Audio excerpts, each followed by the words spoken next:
Alright, we're back for round 2, but this time, I wanted to try my hand at positivity, doing some kindness, being, I don't know, welcoming.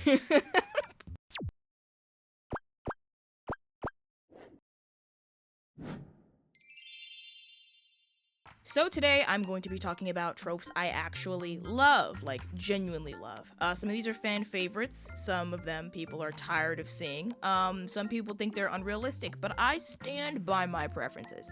And just to be clear, liking or disliking a trope at the end of the day is not the end all be all of a person's character. It's a taste thing.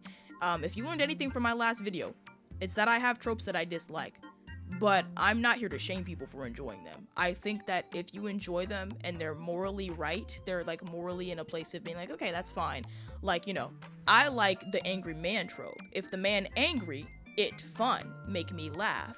But if you're like, actually, you know what? I think my favorite trope right now is the lolly that's 150,000 years old, but she looks like a teenage girl, if not a 12-year-old. I think that one's very wrong because morally, it's bad. But since I said I would be positive today, which I normally am, we're just going to, put a bandage on the lolicon guy and, get right into it. Exhibit A, businessman evil type beat. Okay, so this is a very specific flavor of evil. This villain is the kind that operates like a CEO, even if they're not really running a company. They think in assets, leverage, output, and control. People aren't people, they're resources, tools, investments, losses. They don't rage, they calculate. They'll ruin lives, cities, even entire systems, but they'll talk about it like a quarterly strategy decision. This kind of villain gives off corporate evil energy. Calm voice, clean presentation, ruthless priorities. It's like this character exudes corporate evil aura. Think Reigen Arataka if he were the main villain of Mob Psycho. Actually, I can use the leader of Claw as a better example. Tochiro Suzuki. That man. He runs his entire psychic organization like a power corporation. Espers aren't teammates, they're acquisitions. He recruits, evaluates, and discards based on strength and usefulness. Loyalty means nothing unless you can produce the right results. Even his ideology fits this trope. He believes power naturally places him above others, like an executive tier above the common workforce. His emotional detachment and dominance mindset makes him feel less like a warlord and more like a hostile takeover in human form.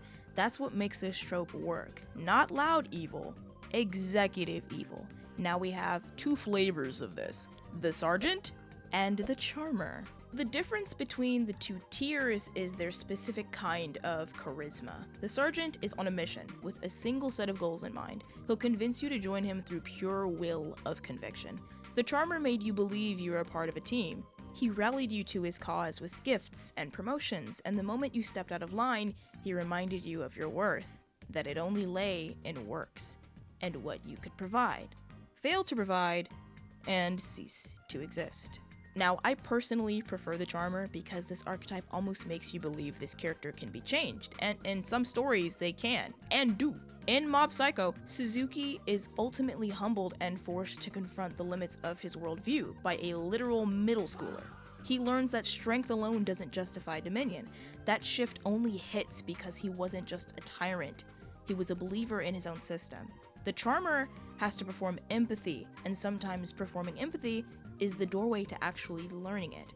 Also, confidence is an extremely attractive trait, and yeah, I'm not gonna lie, I love a villain in a suit. So the businessman guy, just like, I don't know, something about this trope, especially when used to foil a genuinely strong-hearted character, is always so fun because you see the difference between genuine giving of oneself and giving in oneself to gain something in return.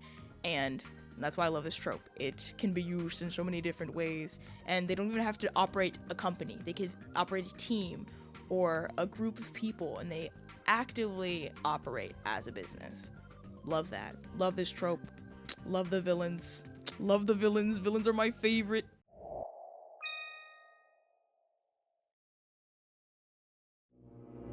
Exhibit B, the sweetheart MC. So, I don't know if I've made this obvious or not from the media I like, but I am a sucker for kind-hearted, giving, generous main characters, okay? I know it's boring, I know it's quote-unquote overdone, especially in more recent, like, anime and stuff. Like, we got Deku, we have Tanjiro. I even think Itadori matches and suits this version of a character. Kafka Hibino, that man is just out here trying to do good. My god. And yes, I know it's quote-unquote boring to see a nice person be the main character of a TV show, but I personally love him. I personally love this main character, and that's because they bring so much joy and wonder into the media that they pilot. There is a way you can do this trope a disservice, and it's a way I've seen a lot of this trope be done, like, poorly, I guess. I wouldn't say poorly, but like without the necessary consequence to really drive this character home. And that is by overpacking the character interactions with purely good deeds, and never giving them an obstacle that challenges the integrity of their kindness. How deep that kindness runs, and what kind of compromises they'll make to remain on the side of good. Your character can't just be the sweetest. I feel like in fiction, especially in more recent years, there has to be a reason for that character's kindness, as similar to real life. Whether it be their upbringing, a great trauma that led them to feel like kindness was the only way to rectify their past, or a worldview or teaching that leads them to feel that way. Without testing this character's motivations, however, you skip the question of, is this character truly kind, or are they kind when it's convenient? Now, I have plenty of examples in multiple shows that display this character, and this test of character. But the one that immediately comes to mind for me, which is the most prominent and recent in my mind right now, is Tanjiro's big decision in the Swordsman arc. When it came down to saving his sister, a demon about to literally spontaneously combust in the sun, and a pack of humans running from a freshly decapitated upper rank demon, he freezes, he panics, and he breaks down. And that panic matters because it shows us the core conflict of his character. From the beginning, Tanjiro has stated his mission has been clear: save Nezuko, protect his sister at all costs. But in that moment, the deeper truth of who he is gets revealed, not through a speech, but through a choice. When Nezuko pushes him away and chooses to save the humans instead, Tanjiro understands something painful but important. Her will to protect others reflects his own values back at him. Being a demon slayer means protecting people, and he fully signed up for that, even when it costs you personally. So he runs towards the civilians, away from his burning sister, and that decision is emotional hell for him, but it solidifies who he is. He's not just a nice boy, he's a tested, sacrificial, and kind young man. And that's why this trope works when it's done right, because kindness becomes a conviction, not just a personality trait. This trope is just extremely refreshing for me against, I don't know, like the hot shots, I do what I want, I'm chasing my dreams MC. Because I don't know, I really value conviction. I don't care what your conviction is. Like the level at which people will go to see their dreams or their will be done is insane.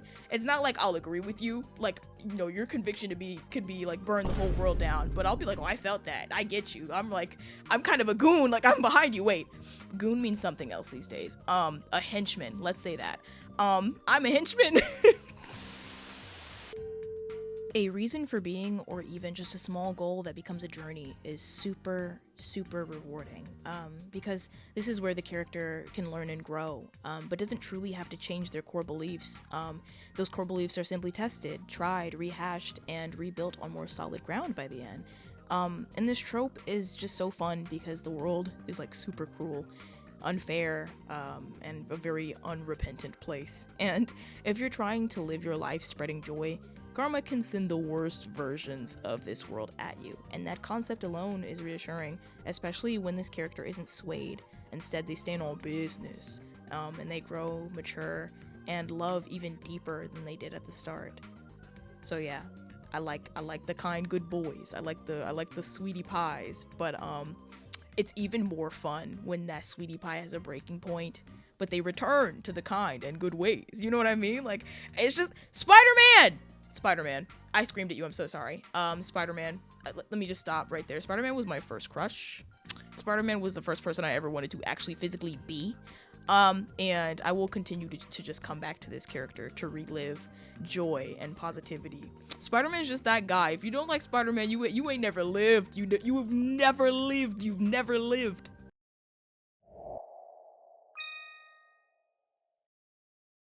Exhibit C, the flamboyant villain. This villain is too much, but exactly at the right time, which is all the time. I adore this trope, truly. A flamboyant villain turns evil into performance art. Their wicked deeds aren't just actions, they are presentations, speeches, flourishes, dramatic staging. Even when they're doing something horrifying, they're doing it with style. The confidence, the verbal cadence, the finesse, everything is deliberate. And that is what makes this trope so powerful. It's the contrast. They can feel like a joke and a genuine threat at the same time. They'll laugh, pose, tease, sing, monologue, and then in the same breath do something absolutely ruthless.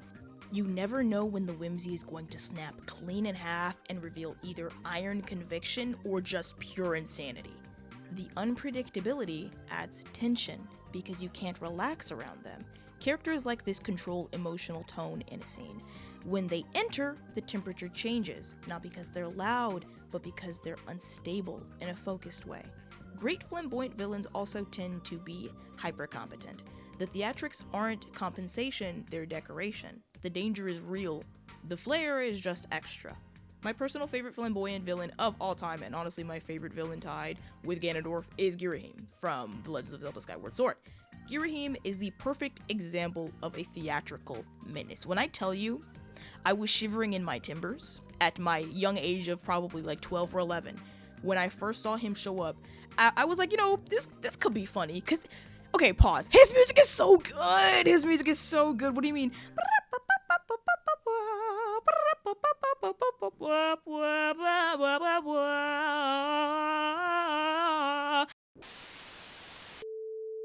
Like, y'all weren't there. If you weren't there, then you weren't there, but you can come here now. As I was saying, when I was younger and I played Skyward Sword for the first time, and Girahim showed up, it was half and half. It was like, bro, this guy's a joke. But then he made me increasingly more uncomfortable every time he spoke, but each line was so iconic that I couldn't help but like him, and that is the aim for the flamboyant villain. You love to hate them. From the moment he shows up, he treats every encounter like a stage performance. His pose, his hand movements, the way he talks, everything is exaggerated and elegant and completely intentional. He doesn't just fight, he performs combat. He taunts Link, plays with distance, toys with timing, like he's choreographing a dance instead of a battle. Like, it's just so amazing, it's so perfect. It's such good gameplay too. And that showmanship could make him feel like a joke, it really could, except he backs it up with real overwhelming power. That's what makes him work. He's playful, but he's not harmless, stylish, but not shallow. And the deeper you get into the story, the more that mask slips, the teasing, the flamboyance starts to give way to an actual, like, fanatic devotion and instability. His loyalty to Demise isn't casual, it's absolute, religious level commitment. When that dramatic flare cracks, you see the obsession underneath and it becomes genuinely unsettling. The performance never fully goes away, but now it feels sharper, more dangerous, like you're watching someone smile while holding a blade behind their back.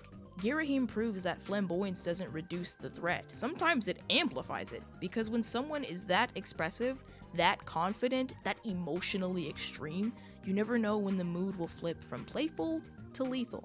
A good flamboyant villain doesn't just oppose the hero, they outshine them. Exhibit D, the present father. Now, I may be a bit biased here. As a daddy's girl and a lover of strong, flawed male figures, you can't go wrong with the Papa trope. Because there are so many things you can do with these characters, past and present, and it doesn't even have to be overcomplicated to be moving. What defines this man and his legacy is a single concept: change. Did this character change for their kids? Did that change hurt? Was it difficult? Did they do this alone? Was co-parenting a result of that change? Father characters are compelling because their growth is measurable through their responsibility. You can compare what they teach to what they actually do. The father trope isn't about perfection, or should I say the good father trope isn't about perfection. It's about effort and evolution. A good father character isn't flawless. He's a decent man choosing again and again to show up. Two of my favorite examples are John Nolan from The Rookie and Kratos in God of War, especially Ragnarok. He was getting there in the first rendition of the Return of God of War, but he wasn't quite there. But in Ragnarok, that man struck gold. John Nolan shows father energy through his actions, not speeches. He is also a dad in the story, and the way that he parents Henry while also treating him as an adult is really refreshing and cute and adorable, and I love when Henry is in episodes, just because I like seeing John Nolan actively be a dad. But yeah, back on track. He's consistently put into mentorship roles, and using those mentorship roles, he puts those mentorship roles above his ego. There are multiple moments where he slows down in tense police situations to protect his rookie's emotional state and civilians instead of rushing for the hero move. He corrects mistakes without humiliation, he explains instead of belittling, and when younger officers mess up, he doesn't just report them, he teaches them how to survive the next call. There are also moments where he accepts consequences for the choices he made earlier in his career path, proving that accountability is a part of maturity. He models emotional steadiness under pressure, which is a huge father figure trait. Calm becomes safety for others. His presence always says, "I'm here, I'm steady, learn from me. I am the father." Now on to Kratos. This is a completely different beast, but at the core, he shares the father figure vibes. But this was learned. This was not something that came easy to this man. This was not something that just, he flipped switch and it is on. This is something he learned through trials and tribulation, and we're finna get into that right now. Kratos is what I like to call the transformation father, and his proof is in the specific behavioral shifts that he has throughout the story. In the earlier Norse story, he's emotionally closed and command-driven. Do not question, obey. But in Ragnarok, we see him actively change how he parents. There's a key pattern. Instead of shutting Atreus down, he starts asking him questions. He listens before reacting, and that is a massive shift for someone who is built on control. He lets Atreus make decisions, choices, but stays steady to support instead of dominate. He says, in essence, I will not choose your path, but I will walk beside you. One of the strongest father moments is when Kratos openly admits that he was wrong and how he handled things before and adjusts. No pride shield, no deflection, just genuine growth. And throughout the story, he repeatedly chooses restraint, not because he's weak, but because he wants to model a better legacy for his son than the one he inherited. That's fatherhood through action, protection, resistance, and respect. That's why the present father trope works. Not a perfect man, but a present one.